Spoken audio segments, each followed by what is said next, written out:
I'm Communication Technology Manager David Feiner, and welcome to the City Channel Pittsburgh special presentation. As Natalia Rudiak's time on Pittsburgh City Council comes to a close, I got a chance to sit down with her for an exclusive interview so she could reflect on the last 8 years and talk about what she's going to do next.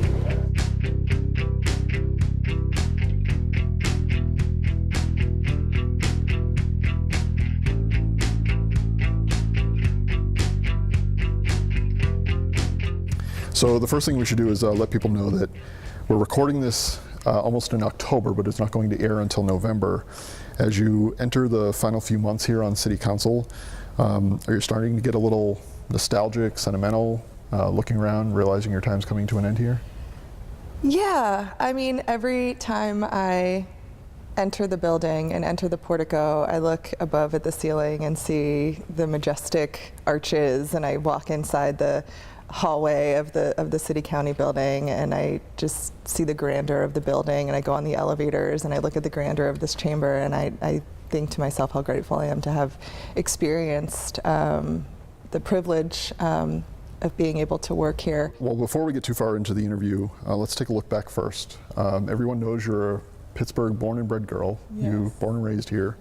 What made you first want to run for City Council?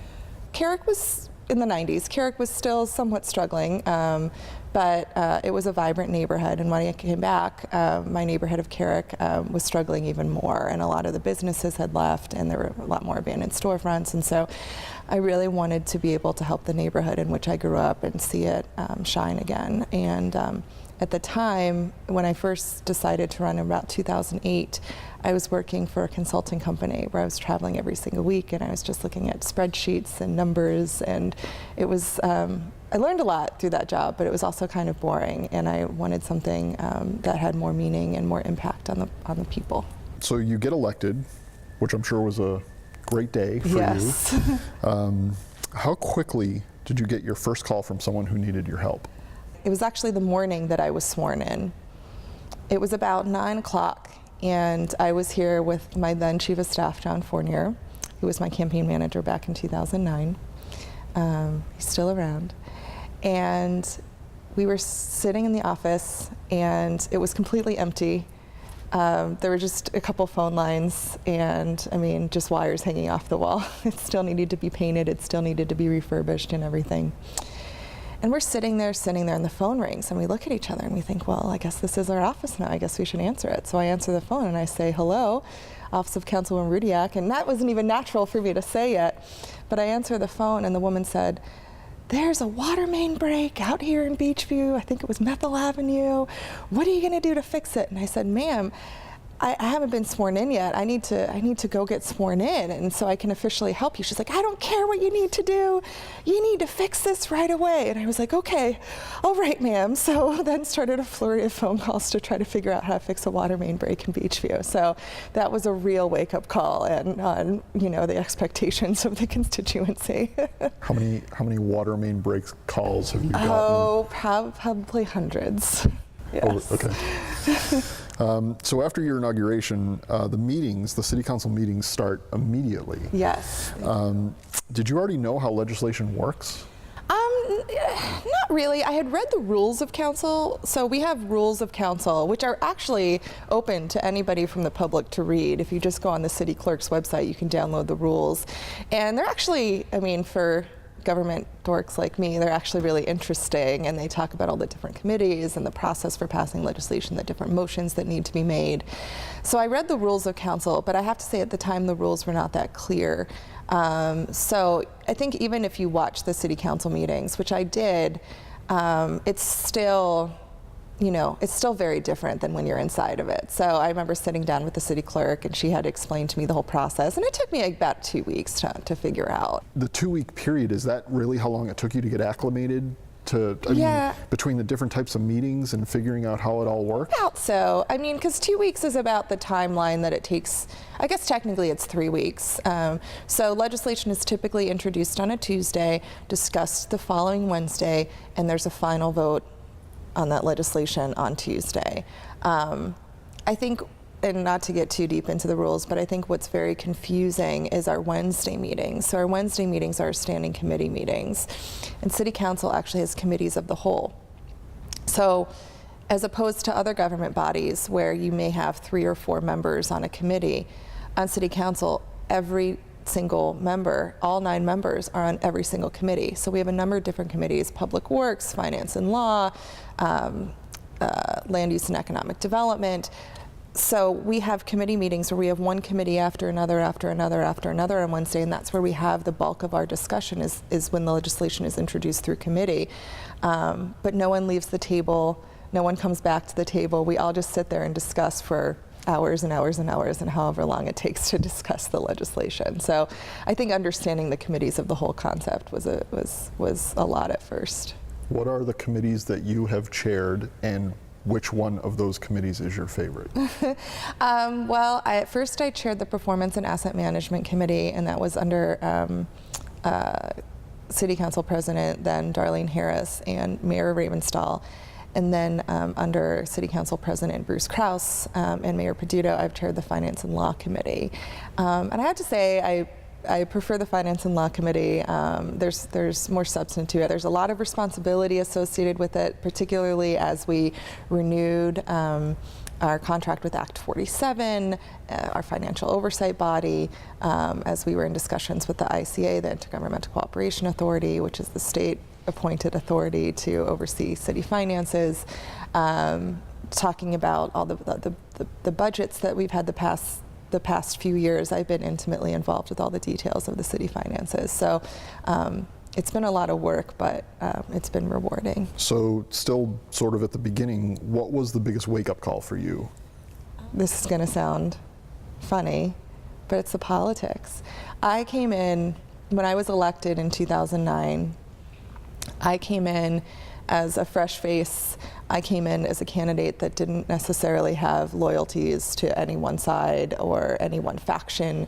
But it was very clear at the very beginning that I already been pigeonholed as a left-wing progressive and anti-mayor and anti-this and pro-this and anti-that. And it was just very startling how quickly I was pigeonholed and how quickly some of my efforts to improve the neighborhoods and even improve city operations were stymied, not because of the quality of the ideas, but because of my perceived political alignments. And that's one of the biggest wake-up calls, and I think we see that in national politics now more than ever. So, I think we definitely need to start looking at quality of ideas, and that's the thing, is that people think that Democrats are monolithic, or because all of City Council were all Democrats, so we must all think and walk in lockstep, and that couldn't be further than the truth.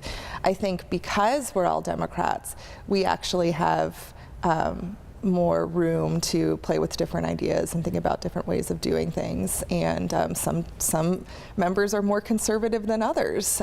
Some are more liberal than others. I think it's unfair to paint all of City Council as having one political stripe.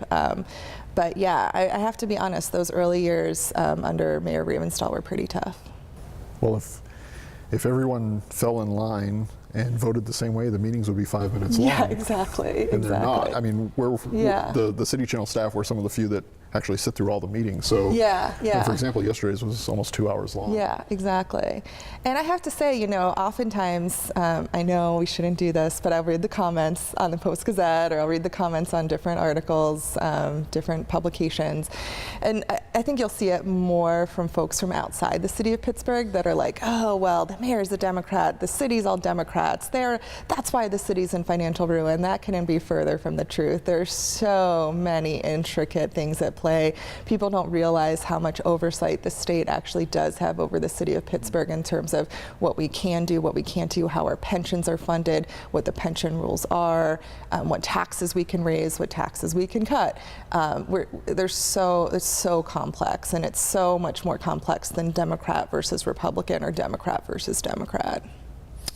So you're switching gears a little bit. Sure. Your office currently has a staff of 3 people. Yes. You named John Fournier at the beginning. Is there any chance you can name everyone that has ever worked in your office? Absolutely. Really? Yes. Oh, absolutely. Yeah. So my first year in office, we had John Fournier, my chief of staff. He now works at the Parking Authority. Sorry I outed you, John. Judy Hale-Reed, Ashley Deemer, who's currently my chief of staff.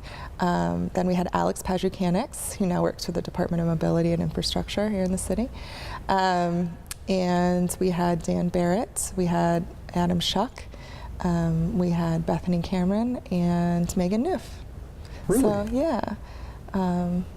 That's an amazingly small amount of people over 8 years. Yeah, I feel very proud. Like I feel like the office atmosphere and culture that we've created has been very close knit. It's been very mission driven. It's been very values driven.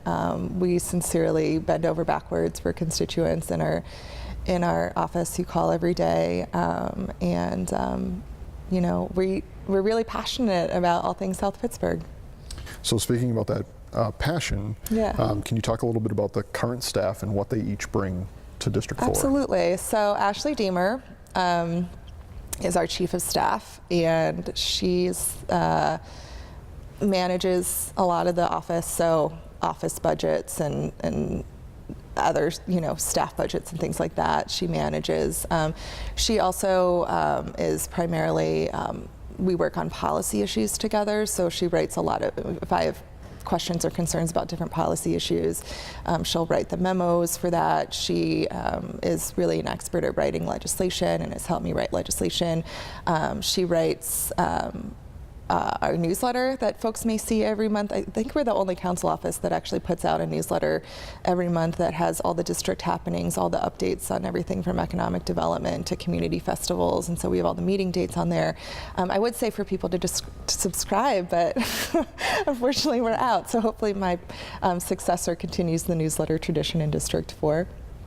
And she meets with a lot of folks that I can't meet with, and she's our Beachview contact. So she attends the Beachview meetings and is very involved in Beachview policy issues.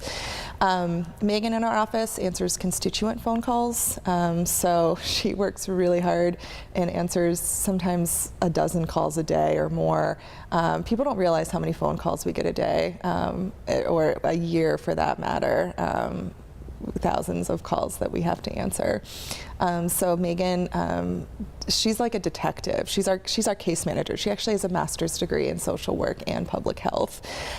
So she works on everything from finding out where mysterious natural springs are located and flooding into people's basements to trying to figure out how to get more streets on our paving list. So that's Megan. And then Bethany is our communications manager. So she maintains our press release list. She writes our press releases. She writes all of our correspondence and letters and support letters for grants and things like that. She also manages my schedule, which people don't realize is also a yeoman's job, yeowoman's job. It takes a lot to manage my schedule. And I should also mention that Bethany is our Carrick and Overbrook contact, so she attends the Carrick and Overbrook meetings, and Megan attends the Brookline meetings, so we have staff coverage, and then I attend meetings throughout the district. Okay, so at the end of 2016, you publicly announced that you're not going to be running for re-election. Yes. So I'm sure you've already said this many, many times, but for the viewers of the City Channel, why? So I've been doing this work for about 10 years now, and I think, you know, honestly, City Council is really brutal compared to other public offices. You don't really see members of City Council staying for more than 8 or 12 years.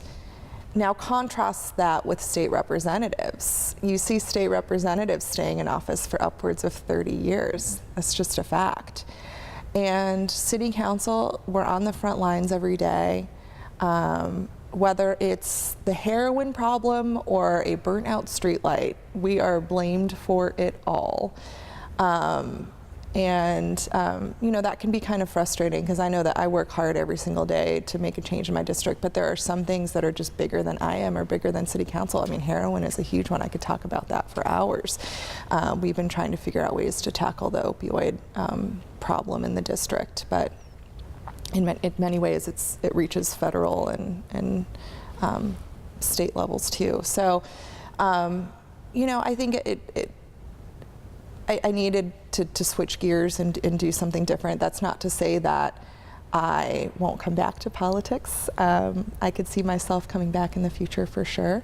But I would also be remiss to say, if I didn't say, and this may rub people, the wrong way, but I have to say that, Pennsylvania is 47th in the country for women to elected to public office, and I do think there's a double standard for women who run for office vis-a-vis men who run for public office. I think women are scrutinized more and held to a different standard, so that's kind of frustrating. And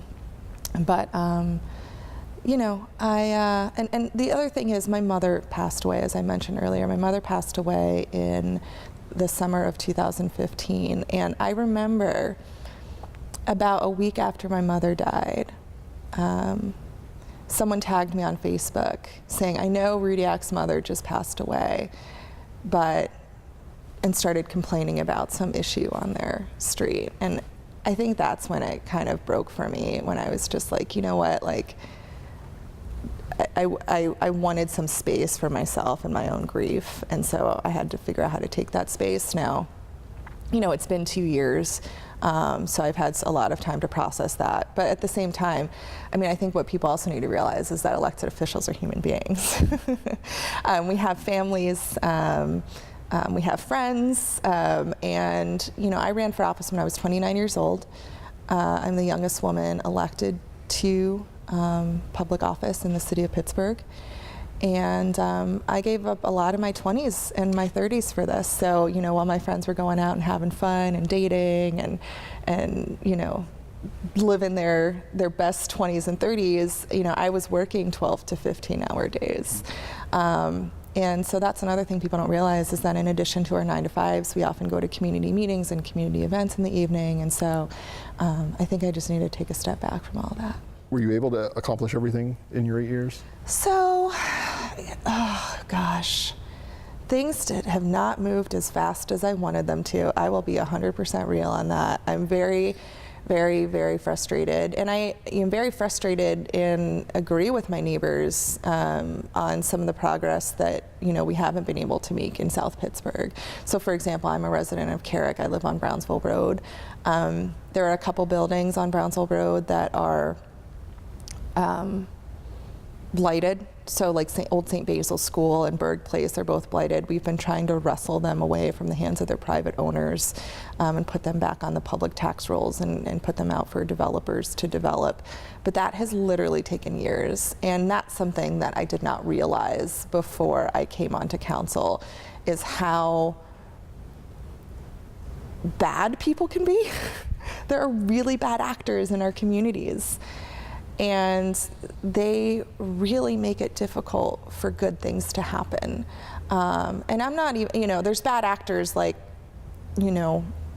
criminals on the street, but there's also white collar bad actors that, are slum landlords and buy up property and try every legal trick in the book to try to keep that property in their hands. And I have to say, our law department and our urban redevelopment authority do a great job of trying to maneuver those legal tricks, but it can be really difficult to get around some of these slum landlords and the tricks that they play. So that has been very frustrating. I'm still pushing early education. I'm really concerned about the heroin issue. I'm concerned about blight in our community. So those are things that I wish we could have done more to solve. But I am also proud of things. We got the Brookline Boulevard reconstruction happen. There's so many new businesses along Brookline Boulevard, and housing values have increased across the district. We have a new multimodal grant that's going in to improve Broadway Avenue and Beachview, similar to what happened along Brookline Boulevard, and Ashley Deemer wrote the grant for that project, and I'm really excited about that. We have the new Beachview Senior and Community Center. We have a couple new libraries that have opened up on the board of the Carnegie Library of Pittsburgh. So under my tenure, the Beachview Library has been refurbished and reopened. That was a multi-million-dollar project. We have the Carrick Library. That's a multi-million-dollar project that's going to be completed in 2019. So I'm really, really excited about those projects. So I'll take the good with the bad. I wish I could have done more, but I'm also proud of the things that I've been able to accomplish. What are the next steps? What are you going to do once January hits? I'm going to relax. I'm going to play the guitar. Do you already play the guitar? I already play the guitar. Okay. I'm going to play it even more. Maybe get back into the piano. I'm going to do like exciting things, like cleaning out my basement and like cleaning my house, because it's been a while. My mother would be proud of me for saying that. And then I think I'm going to travel for a little while. I've been saving up some money, so I'm going to travel. And most of my family lives in Poland, so I'd like to somehow get over there. But so I'm going to take it easy for a little while. And then as far as, you know, what happens after that, probably I don't know. I could find some work in the public sector, nonprofit sector, private sector. People may not realize that before I got into city council, I actually worked in the private sector, so I may get back into the private sector. We'll see. You talked about it very, very quickly earlier in this interview, but I'd like you to expand on it a little. Will we ever see you run for city council again? Maybe not city council. Who knows? Never say never. But yeah, I may return to public life in the future. Okay. Yeah. So that's all the questions I have. Is there anything else you'd like to add? Final statements? Something you'd like to say to the residents of Pittsburgh? Yeah, I would just like to thank the residents of the city of Pittsburgh for all your support.